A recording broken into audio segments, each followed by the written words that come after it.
May taglay ka ba para maging isang matagumpay na negosyante? Handa ka na bang buksan ang iyong kakayahan bilang isang game changer at gawing realidad ang iyong mga pangarap? Sa video na ito, tatalakayin natin ang duwalte mahalagang katangian na bumubuo sa isang entrepreneurial mindset at kung paano mo ito mahuhubog sa iyong sarili. Kung isa kang aspiring entrepreneur o isa ng bihasang negosyante, ang video na ito ay magbibigay sa iyo ng mahahalagang kaalaman at praktikal na tips upang mahasa mo ang tamang pag-iisip sa negosyo at maabot ang iyong mga layunin. Kaya ihanda na ang sarili sa isang makabuluhang paglalakbay patungo sa tagumpay sa larangan ng pagnenegosyo. Welcome back sa ating channel, kung saan hatid namin ang mga makabuluhang tips at kaalaman upang manatili kang nangunguna sa mundo ng digital marketing. Bago tayo magsimula, huwag kalimutang i-click ang subscribe button para lagi kang updated sa aming mga bagong videos. Tara, simulan na natin. Shock 1. Unlocking the entrepreneurial mindset. Mga katangiang dapat taglayin para magtagumpay. Una sa lahat, kuryosidad. Ang matagumpay na negosyante ay palaging nauuhaw sa kaalaman at ideya. Palagi silang nagtatanong, naghahanap ng bagong karanasan, at bukas sa pagkatuto mula sa tagumpay man o kabiguan. Sunod, kakayahang umangkop. Ang mga entrepreneur ay marunong mag-adjust sa mga pagbabago. Alam nilang pabago-bago ang mundo ng negosyo, kaya handa silang baguhin ang estratehiya para manatiling nangunguna. Pangatlo, pagiging malikhain. Kailangan mong mag-isip sa labas ng kahon para makagawa ng kakaibang solusyon at produkto na tatatak sa merkado. Pagtanggap ng panganib. Komportable ka ba sa kawalang katiyakan? Ang mga negosyante ay kailangang gumawa ng desisyon kahit kulang sa impormasyon. Handa silang lumabas sa comfort zone para magtagumpay. Growth mindset. Naniniwala silang kayang paunlarin ang sarili sa pamamagitan ng sipag at pagkatuto. Bukas sila sa mga hamon, feedback at coaching. Resilience o tibay ng loob. Ang pagnenegosyo ay parang roller coaster. Kailangang marunong kang bumangon sa pagkatalo at gamitin ito bilang lakas para magpatuloy. 2. Bakit ang iyong mindset ang iyong pinakamahalagang yaman bilang negosyante? Ang iyong pananaw o mindset ang humuhubog sa iyong paniniwala, pagpapahalaga at inaasahan. Ito ang nagdidikta kung paano mo nakikita ang oportunidad, hamon at ang tagumpay mismo. Ang positibo at growth-oriented na mindset ay pundasyon ng matagumpay na negosyante. Nagbibigay ito ng direksyon sa iyong mga desisyon at tumutulong sa iyo na malampasan ang mga pagsubok. Kapag naniniwala ka sa sarili mo, tumataas ang kumpiyansa mo at nahahawa mo ang iba na maniwala rin sa iyong vision. Sa pamamagitan ng resilient at adaptable mindset, kaya mong gawing oportunidad ang anumang hadlang. 3. The secret sauce. Paano bumuo ng matatag na entrepreneurial mindset? Ang tibay ng loob ay parang kalasag ng isang negosyante. Una, kilalanin ang sarili. Alamin ang iyong lakas, kahinaan, at mga pinapahalagahan. Ito ang magiging gabay mo sa paggawa ng tamang desisyon. Pangalawa, positibong pananaw sa sarili. Isipin mong isa kang matagumpay na negosyante. Makakatulong ito para tumaas ang iyong kumpiyansa at tiwala sa sariling kakayahan. Tanggapin ang mga hamon bilang pagkakataon para lumago.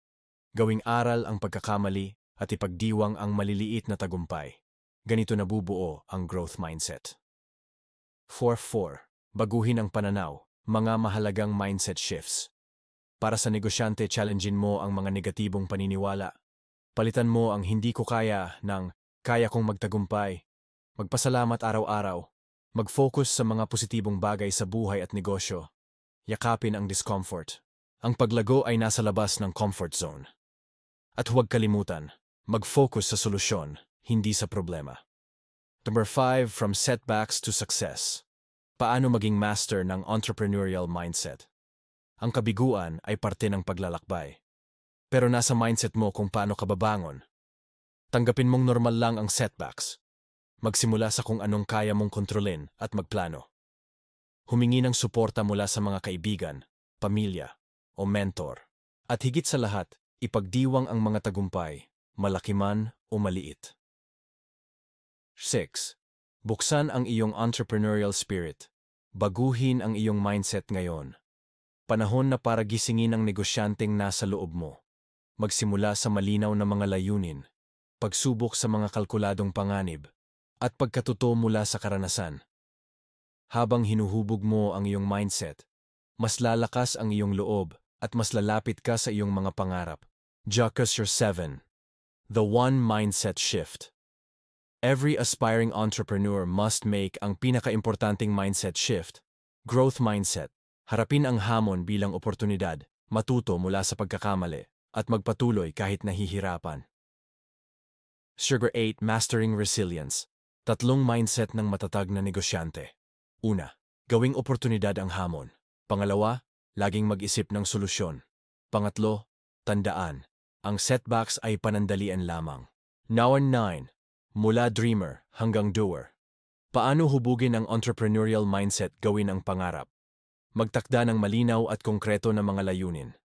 Huwag hayaang pigilan ka ng perfectionism. Kumilos ngayon. Mag-adjust habang nagpapatuloy. Secret 10. Unlock your potential. Mahahalagang mindset traits para sa tagumpay sa negosyo. 4 na katangian. Adaptability. Buksan ang sarili sa pagbabago. Creativity. Maging malikhain sa pagsolusyon.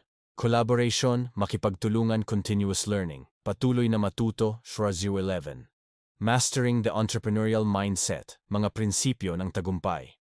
Laging hanapan ng solusyon ang problema, maging proactive, tanggapin ang hamon bilang pagkakataon. Palibutan ang sarili ng support system, at ipagdiwang ang bawat panalo. 12. Think like an entrepreneur. 7 mindset shifts. Para umangat ang negosyo. Palitan ang limiting beliefs. Mag-isip ng kasaganaan, hindi kakulangan. Yakapin ang panganib, gawing oportunidad ang hamon, solusyon, hindi problema, at laging ipagdiwang ang tagumpay. 13. Ang kapangyarihan ng positibong pag-iisip sa tagumpay sa negosyo. Ang positivity ay gasolina ng isang negosyante. Ito ang nagtutulak sa iyo na harapin ang panganib, yakapin ang hamon, at tumuloy sa kabila ng hirap. Chapter 14. Bakit resilience ang ultimate superpower ng negosyante? Dahil sa resilience, kaya mong bumangon, mag-adjust, at magpatuloy. Ang bawat hadlang ay nagiging oportunidad kapag matibay ang loob mo. Mada 15. Handa ka na ba? Lex. Palatandaan na taglay mo ang entrepreneurial mindset. Mahilig kang magtanong at matuto. Komportable ka sa pagbabago. Mataas ang tiwala mo sa sarili. Solution-focused ka. At matibay ka sa panahon ng kabiguan. Kung oo, malapit ka ng maging isang matagumpay na negosyante. Kung may natutunan ka sa video na ito, huwag kalimutang i-like at i-share sa mga kaibigan mo. Salamat sa panonood at magkita tayo muli sa susunod na video. Ito si Kuya Germs, wala nang tulugan.